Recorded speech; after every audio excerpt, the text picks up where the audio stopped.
New Boom Rolling Gems. This is a collection of my short stories published in USA.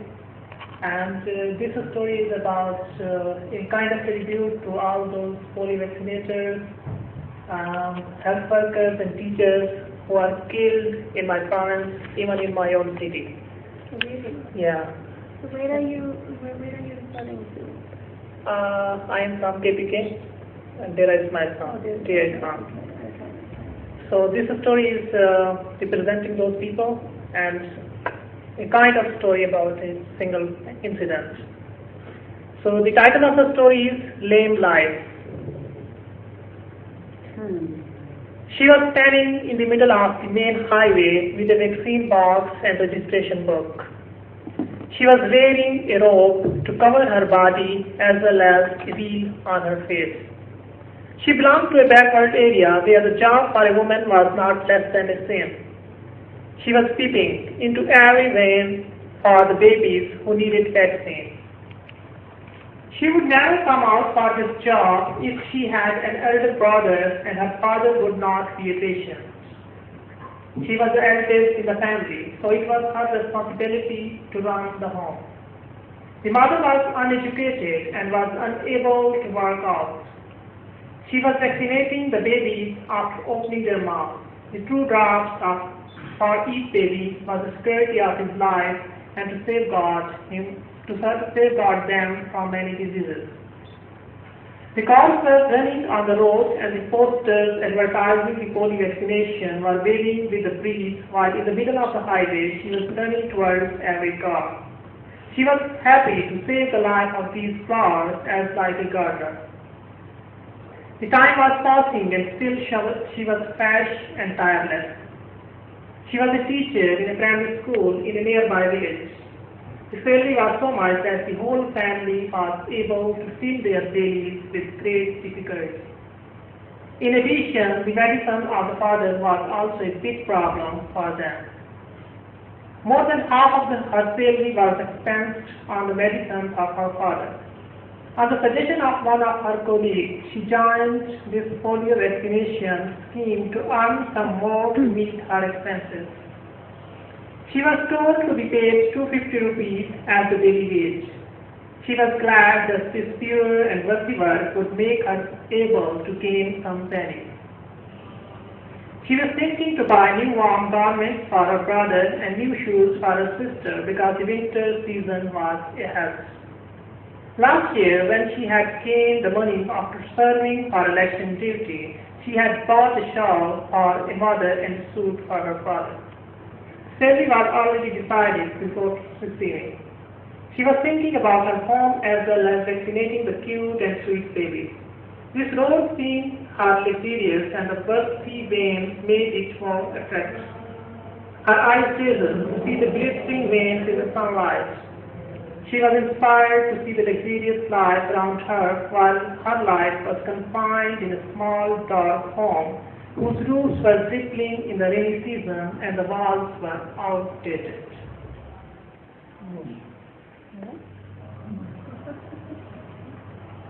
It was a kind of pause for me. Until evening, she remained busy in her job. After a tiresome day, she got back to home, an untidy and disturbed home where all wistful eyes were fixed on her, the only support of a big family. She took dinner and fell asleep because of a long, tiresome day. The light was silent in the home and all were gathered in an old single room because it was the only room of the home which was having a bulb. All of them used to sit in that room for dining and study, while for sleeping many of them moved to the other room. The other whole home was drowned in the darkness. The poor walls were not the sign of safety, but just for the sake that no one might peep into the home.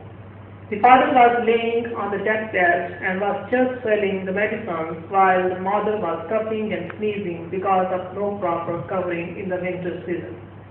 She saw towards her parents and took a long breath. The life was hand to mouth, while the problems were unsolvable. She slept up for planning for the next turning of morning. She was hoping that their days too would be changed soon and she would pass a comfortable life. She had thought if she happened to save some money, then she would repair her home. Thinking about the better future, the drowsiness made her to sleep. In the nearby village, the rumors against polio vaccination were revolving for many days. Mullah Hazrat was Mullah of the local mosque.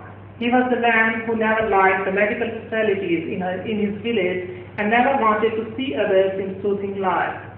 He never liked the vaccination because in his views it was not less than a sin. Once his teacher had told him that this vaccine was made for this reason, that in the future these babies should not be able to bear the babies. This belief had made him to hate the people who were doing for the better health of the society. Within few days, he had created a group of people who was in his favor to stop the vaccination, and it was unnecessary for the babies.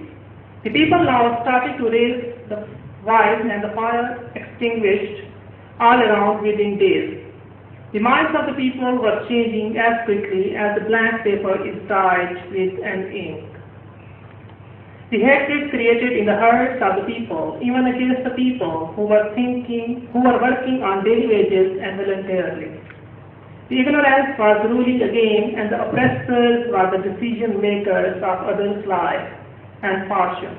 The ignorance of reality were giving the scared, and a number of stupid had started to follow these. The life was again smiling. In this strange corner of the world, where ignorance was the decision makers, while the murderers were avoided, while the killed ones were punished. She got up early the next morning and was ready to leave for her duty after taking a cup of tea. She reached the main highway after receiving her medical kit from the health center. Again the luxurious life surrounded her. The cute and sweet babies were giggling with their toys on back seats of their glistening veins, while the parents paused to smile to her after their baby was vaccinated. This smile encouraged her and her tiredness faded away. In the whole day, she gained nothing except few words of thanks and the cute smile of babies.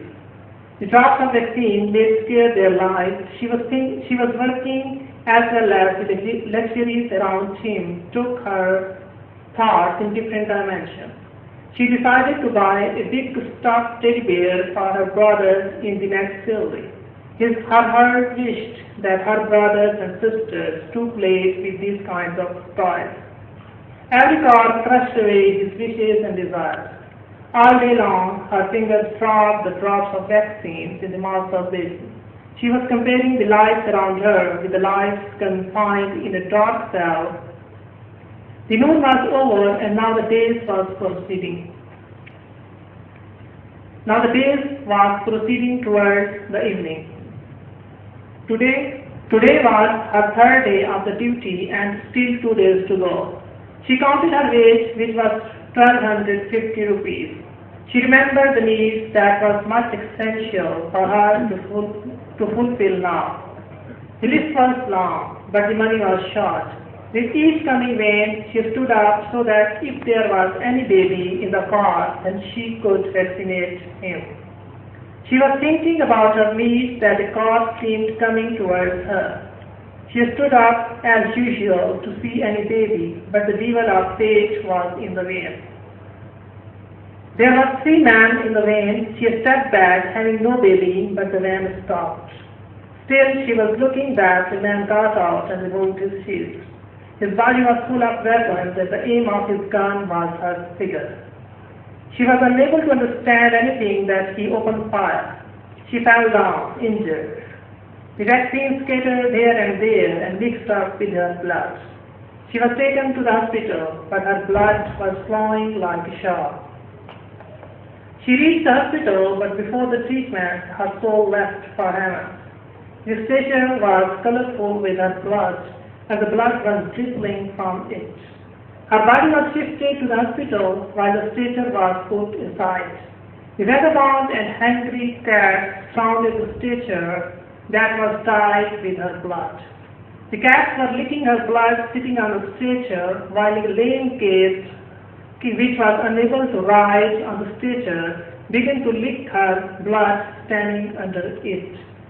The cat opened its mouth for her rinsing drops of blood in such a way as those two were the vaccination for its later life.